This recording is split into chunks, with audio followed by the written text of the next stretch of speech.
of the Inland Seas Educational Association. Thanks for joining me, Fred. You're welcome. Thanks for having me. Now, first, can you tell us the history of this association? Yeah, Inland Seas, we've been around. This is our 26th year. We got started that long ago as an organization dedicated to protecting the Great Lakes through education. We were started by a group of folks that obviously care about the Great Lakes and protecting and preserving them for the future, and we feel the best way to do that is through education, and primarily it started by educating youth. We've grown from that. Now we work with folks of all ages, but our primary focus still really is our schoolship program, focusing on working with school kids throughout the state of Michigan, providing them a half-day experience on board a tall ship schooner where they learn about the science and ecology of the Great Lakes. Okay, and tell us more about these ships. Where are they?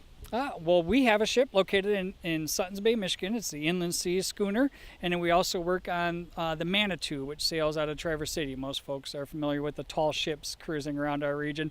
That's what we utilize as our floating classroom, so to speak.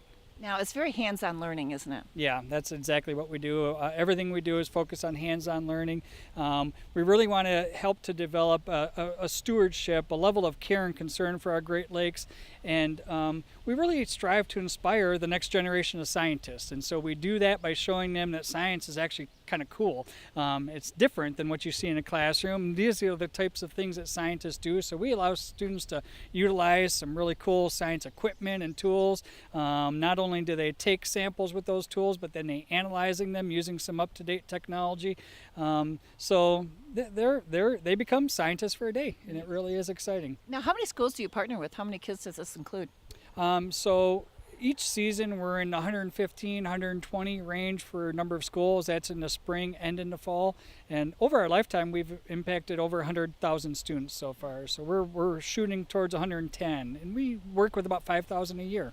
Now, it's a very active association. How many people does it take to make all this happen? Yeah, it takes a big group of dedicated volunteers to pull all this off, for sure. We have about 200 volunteers that work with us on an annual basis, and just as an idea, each day sometimes we can go over 30 plus volunteers just to operate one day's worth of programming. So it's very volunteer intensive, but it's just as good of an experience for the volunteers as it is for the kids. Yeah. Now, I know that you're involved in a new study for the Great Lakes. What is that? Yeah, we've been in some, we do a lot of different research.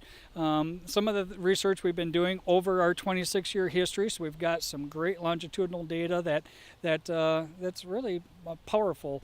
However, we're always looking to get into some new areas of research, and the area that we're in right now is pretty cutting edge. We're studying microplastics pollution in the Great Lakes. We're working with one of the leading researchers out of New York who's studying microplastics in the Great Lakes. What we're particularly studying this year are plastic concentrations in the lakes on a seasonal basis. So we're really interested to find out, are there differences with spring runoff? Are there heavier concentrations of plastics in the lake versus summer during what would typically be the dry months? These are some of the basic questions that scientists are still trying to answer in this emerging field. Okay, now in the winter, I know you're still also active. Tell us about your center.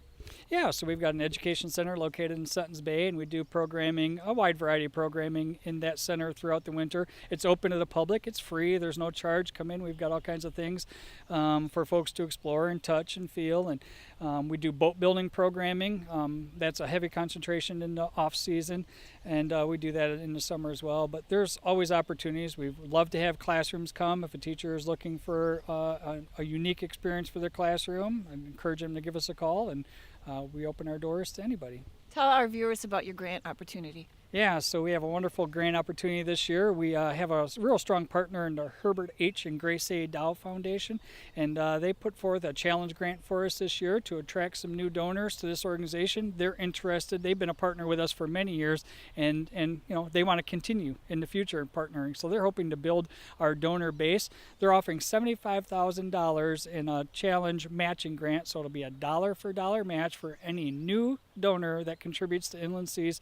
That dollar will be matched by the Herbert H. and Grace A. Dow Foundation. Nice. And you have till the end of 2015? Yeah, yep. The period just started on May 16th, and it goes until May 15th of 2016. Excellent. Now, what is contact information? www.schoolship.org. Thanks a lot, Fred. You bet. Thank you. Paula, Jasper, -26 in Suttons Bay.